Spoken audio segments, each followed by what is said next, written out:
In Nairobi, under the sweaty glare of interrogation room lights, the two Belgian men squirmed. "We didn't do anything wrong," they pleaded, their voices cracked under the pressure of stern Kenyan customs officials.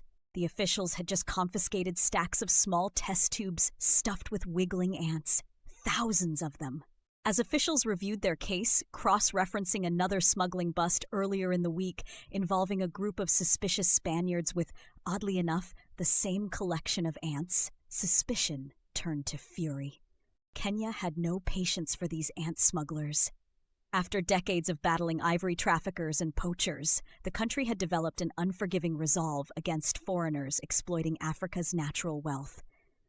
Ants might not have tusks, but whatever this was, Kenya wasn't letting it slide. Step 1. Snatch 5,000 live ants from African forests. Step 2. Stuff each one into a test tube padded with cotton. Step 3. Sneak them into Italy and breed them into more ants. Step 4. Profit.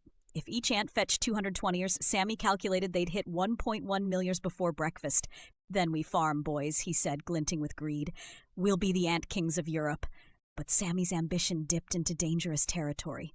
His ants, procured from a shady middleman who dealt in the black market of exotic creatures, weren't ordinary ants.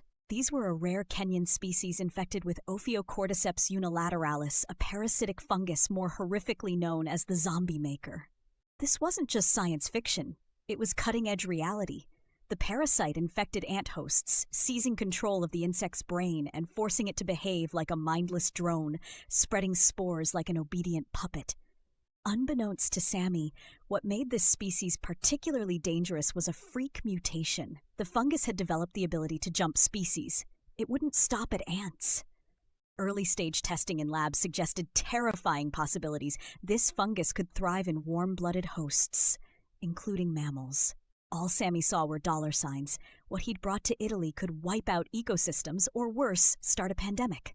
Meanwhile, halfway across the world, Canadian entomologist Dr. Norman Anthill, a leading voice in ant research, was practically foaming at the mouth when he saw Sammy's ants on a leaked TikTok. Norman was famous for two things: saving global ecosystems and having a name so on the nose he joked ants had written it for him. But Norman wasn't laughing anymore. He recognized those insects immediately. "Zombie ants," he muttered under his breath.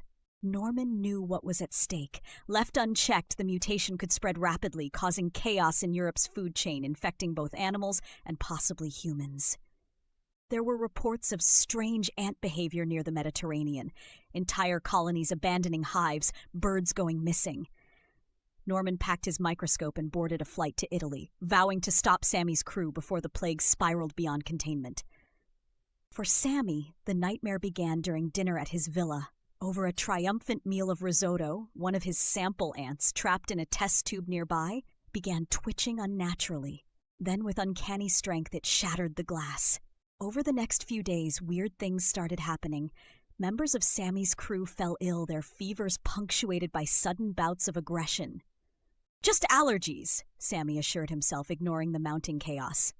By the time Norman tracked him down, Sammy was in way over his head. The ants had breached the villa's containment room, and the infected were piling up, delirious and near feral. "We'll never get caught. Not by." Sammy stopped mid-sentence, staring in horror as Norman barged through the door in a hazmat suit, armed with a spray canister of experimental antifungal compound. "You wanted to farm ants," Norman growled, spraying furiously. "Now you swim in consequences." As ant chaos unfolded in Italy, only one thing was clear: greed was no match for fungal fury, or for a determined Canadian scientist with a name fit for saving the world.